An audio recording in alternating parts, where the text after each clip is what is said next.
So with that introduction out of the way, let's now introduce the pets in our environment to some of the cattle that we'll now be working with. Here I am back on my desktop. This is that Windows 10 desktop we've been working with. And I want to show you here that on my desktop, I've got about enabling Hyper-V on the desktop itself. Now, everything we're talking about here works when you've got Hyper-V on your Windows 10 desktop, or if you're running it on top of a server. It's really your choice here. But I just want to use this as the location for deploying out a copy of Nano Server first as a guest OS there on top of Hyper-V. One of the first things we have to do here is put the DVD in the drive, the Windows Server 2016 DVD. And if we open it up here, you'll see there's a folder called Nano Server. You will want to copy this folder here onto some location where you can access it. And in fact, I've copied it here into the root of C already. So we have this copy of Nano Server, the original WIM file that contains all the code for deploying out Nano Server. We also have the packages that we can apply to Nano Server to allow it to do other functions like DNS and IIS and so on.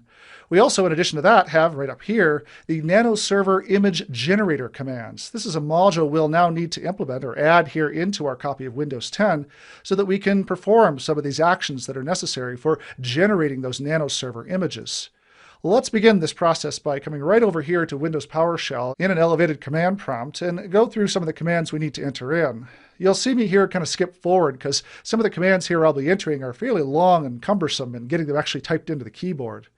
One of the first things we'll need to do is set up your execution policy here to at least remote signed. This will allow us then to go about using the different commands we'll be working with here.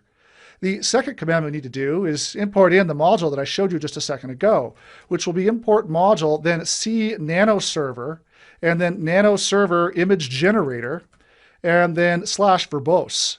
This will give us all the different commandlets we'll need for creating these Nano Server images that we'll be working with. You can see here that, in fact, let me just get rid of the verbose item here, that this process goes about importing in the module. So we now have access to a couple of the commandlets that are now necessary in order to manage and build the Nano Server images that we require. Let me hit the clear screen here and now choose one of those commands, which will be new Nano Server image with a fairly long list of parameters that we'll need to punch in to define exactly what this Nano Server image is going to look like. Let's create this as a standard image. Let's call this a deployment type as a guest deployment type. So we'll be creating this as an image to be installed as a virtual machine. Let's now define our media path, or essentially where all this content is so that we can then generate this machine. That media path will be in C://, and that's really the only information we need to plug in here at this point because it'll find the Nano Server folder that exists there in the subfolder of C://. From there, let's continue this process and then punch in the base path.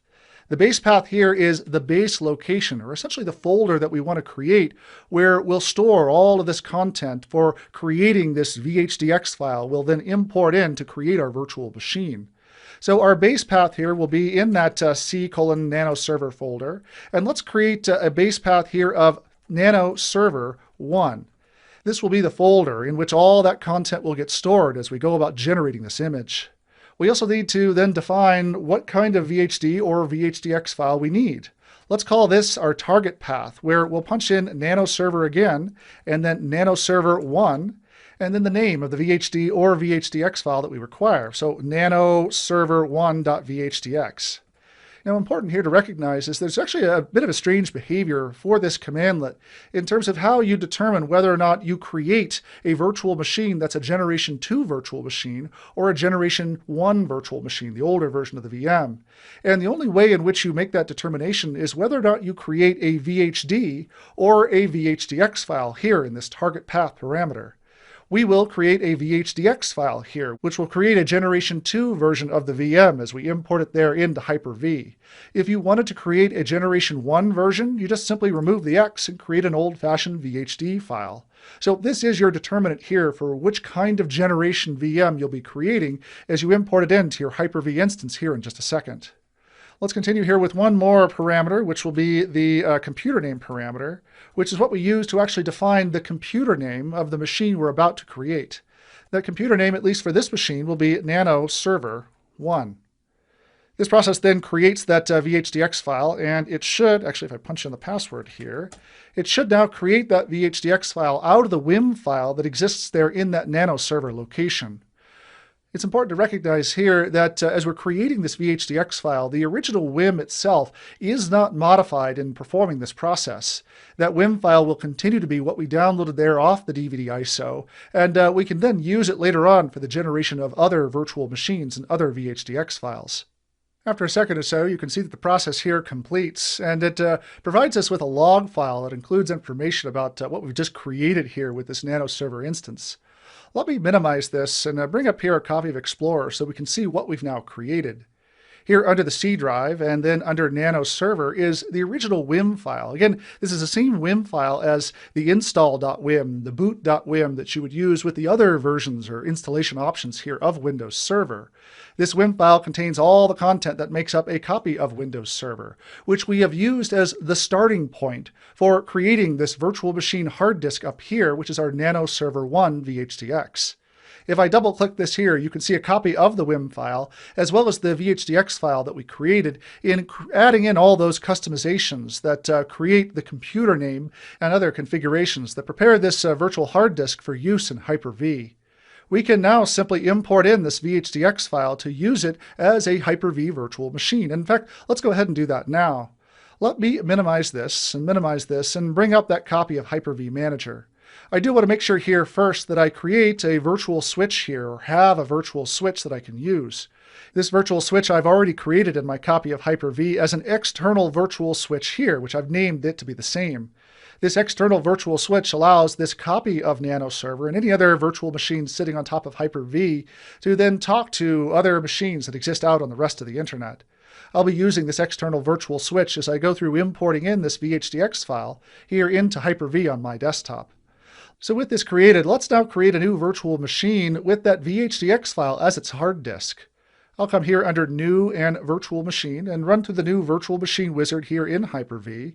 I'll choose Next and then give that virtual machine a name, so Nano Server 1, and I'll store the virtual machine in a different location. So just to keep it all confined to that same folder that we were working with before, let's actually browse here and go to the C Nano Server 1 location and store all of Hyper-V's necessary information there in that single location. I'll choose Next here and specify that this is a Generation 2 virtual machine because I do have that VHDX file. And I'll assign the correct memory here, 1 gig of startup memory using dynamic memory for the virtual machine itself. I'll set up the network connection here to the external virtual switch that we created there, and also then attach to the virtual hard disk that we created as part of that commandlet. Down here under Use Existing Virtual Hard Disk is where I can then define the location there to my Nano Server location, and then attach it to the VHDX file that I created. If I choose Next and then Finish, this will go about now creating all the virtual machine objects that then associate to the VHDX file, the virtual hard disk that we just created. The final step in the process is to simply boot the virtual machine and take a look at what we actually built here so far. So let's start this VM and then connect to the VM and see exactly what it is that we've created here with our first copy of Nano Server here in the environment. Nano Server does pride itself on rebooting relatively quickly, and as you can see here, that boot process took just a couple of seconds to complete. This brings us to what Microsoft refers to as the recovery console. Not even just the console, but only the recovery console that we'll need to then do some further configuration on to continue the management of this VM.